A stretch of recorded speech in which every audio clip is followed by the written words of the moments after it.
One evening, Thomas brought his last train to the junction. Percy was glad to see him.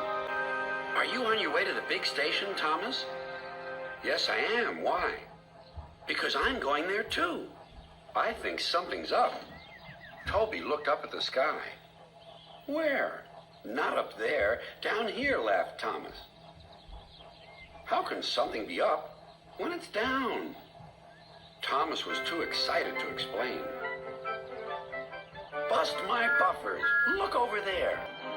Mavis, Boko, Bill, Ben, Donald, Oliver, and Douglas paraded past. "Good evening, you three," whistled Donald. "Aren't we all a fine sight?" "Very splendid indeed," admired Toby. "Sorry we can't stop. Sir Topham Hatt wants us all together at the station."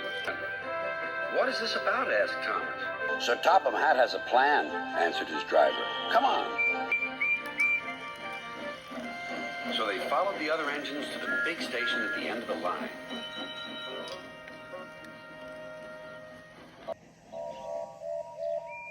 "Shut up!" called Sir Topham Hatt. "I have an important letter to read from a little girl who is 5 years old. Dear Thomas and all the engines, please, can I meet you? My friends say they would like to meet you, too. You could come to my house for tea, but my mommy says there aren't any railway tracks to my house. Can you come to the station instead? Thank you very much."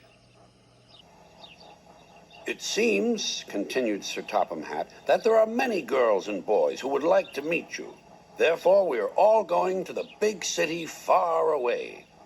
"Hooray! Hooray!" the engines whistled. "Shut up!" "Other engines will be working here while you are away, so please show them what to do." As Annie and Clarabelle were going to the big city too, Thomas and Oliver practiced with some other coaches.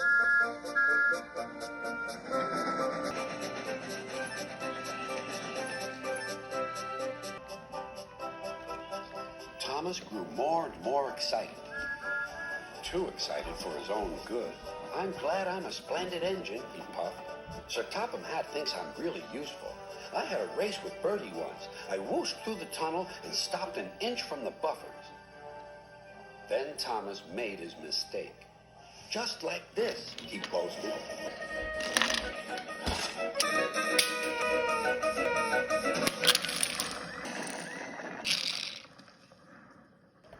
"Do you mind? I'm trying to sleep," said Elizabeth.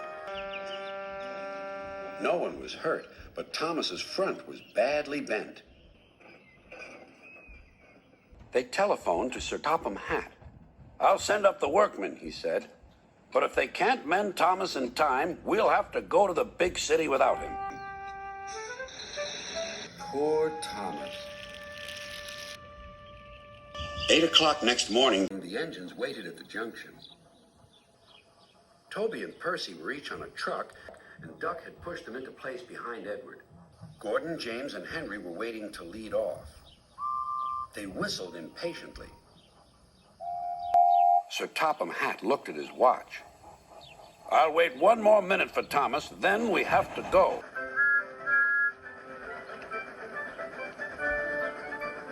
"Oh, thank goodness you're still here," panted Thomas. "I hope we're not late, as it's just after 8. The conductor blew his whistle and waved his flag. The engines cheered. "Look out, big city, here we come!" And the cavalcade puffed away.